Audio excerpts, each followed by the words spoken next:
What's going on, guys? Today we're going to dive right into breaking down the hip hinge, and I'm going to share with you the teaching progressions I use. Now, the progressions that I'm going to show you are very, very low level to high level.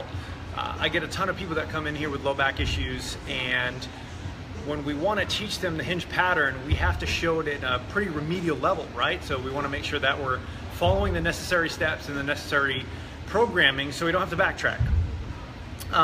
First, prerequisites, super simple stuff. I'm going to give you 4 things to focus on. Now quickly, a full FMS screen is ideally your best scenario, or if you don't use the FMS, find a coach that uses some sort of system where you can get feedback, okay? Now, what I like to see, I'm setting this up right below the, basically right at the kneecap rather.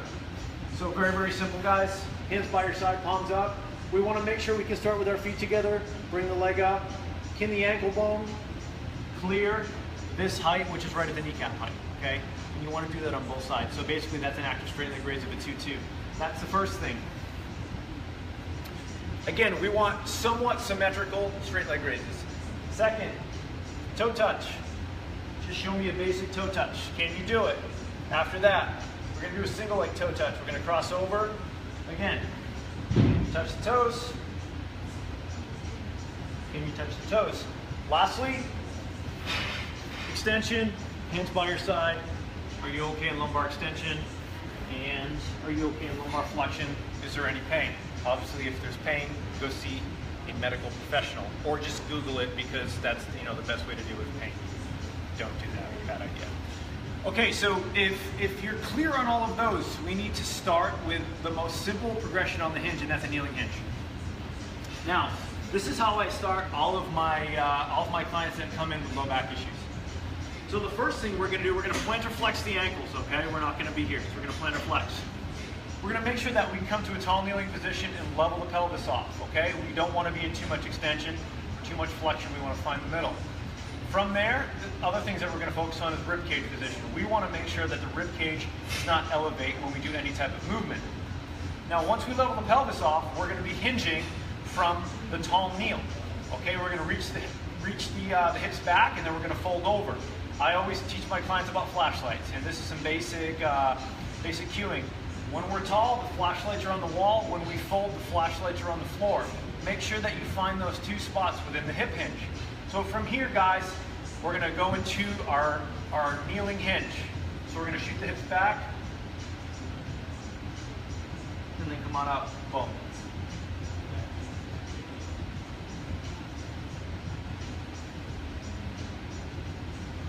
Start off with body weight. If you want to add a little bit of an anterior load, that's fine. Just make sure, again, hips go back. We work on that posterior weight shift and then bring the hips through. Super simple. From there, we're going to go into a body weight hinge. Several different ways to do this. You can use the dowel. You can tap your butt to a wall. It doesn't really make a difference what you use, as long as you get that feedback of reaching back. Now, hopefully you understand the difference between a squat and a hip hinge. Okay? On the hip hinge, we want to start by shooting the hips backwards.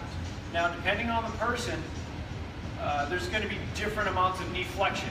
Okay? It's not as stiff like a deadlift, and it's not a squat. Okay? So some people are going to have more knee bend, some people are going to have less knee bend. Again, it's really up to the coach and the athlete and what they feel is the best posture or hinge for them. So 1 foot set from the wall, hips back, tap, stand up. Tap, stand up. Move a little bit further away, same thing, okay? Just make sure as you move further away, you maintain the same posture through the torso. Now, after you nail the body weight hip hinge, it's time to move into a loaded hip hinge. You can start off by shortening the range of motion, okay? Very, very simple. Step over the kettlebell, heels are directly over the handle. We're gonna work on that weight shift. We're gonna lock it down, boom. Again, the knee flexion is gonna depend on you and your client and what you feel is optimal. New weight shift, boom, squeeze the glutes, okay? So just quick cueing on gripping. We're gonna grip the kettlebell, pull the shoulders down. You're gonna hear a cueing called pit to hip. We don't wanna focus on scapular retraction, okay? Because we don't wanna be doing like a T-Rex deadlift, we actually want to make sure that our shoulders are down and our scapula are down, not back. So from here, guys, we just drill the pattern, right? And once you find that this is easy, take a block out. Now these are 4-inch blocks. If you want to make it, a 2-inch, drop, that's fine. Do the same thing. It's really up to you, but work on the pattern, yada, yada, yada. Okay? Same thing, so on and so forth. Find out what's going to work for you, and go from there. And then lastly, you're going to do a nice hip hinge from the ground. Push the hips back, maintain the same position, right? And then stand up. Common troubleshooting in the hip hinge, right? Hyperextending. That's something that we see a lot of people come on up and they do that, okay?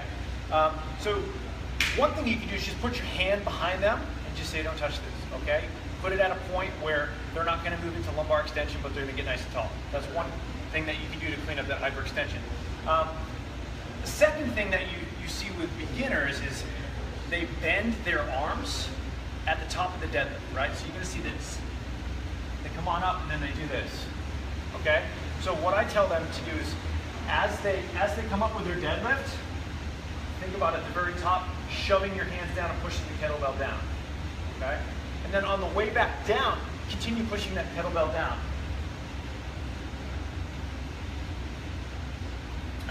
Another thing we see is they start the kettlebell deadlift in the right position, and then they put it down in the wrong position. So you're going to see this a lot. And then they start to do this. And then their next deadlift starts out 3 or 4 inches from where it should be. So put a little bit of piece of tape on the ground, give them a target. You can put it on top of a mini band, whatever works well. I've found that from a programming standpoint, multiple sets of 5 reps is really a great way to work on the deadlift, right? Just hammer 5, go do something else, put it in a circuit, hammer 5, etc.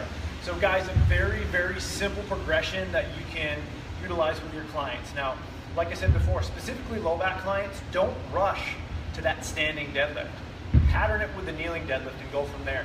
Guys, as always, appreciate it. If you like this video, share, and we'll see you next week.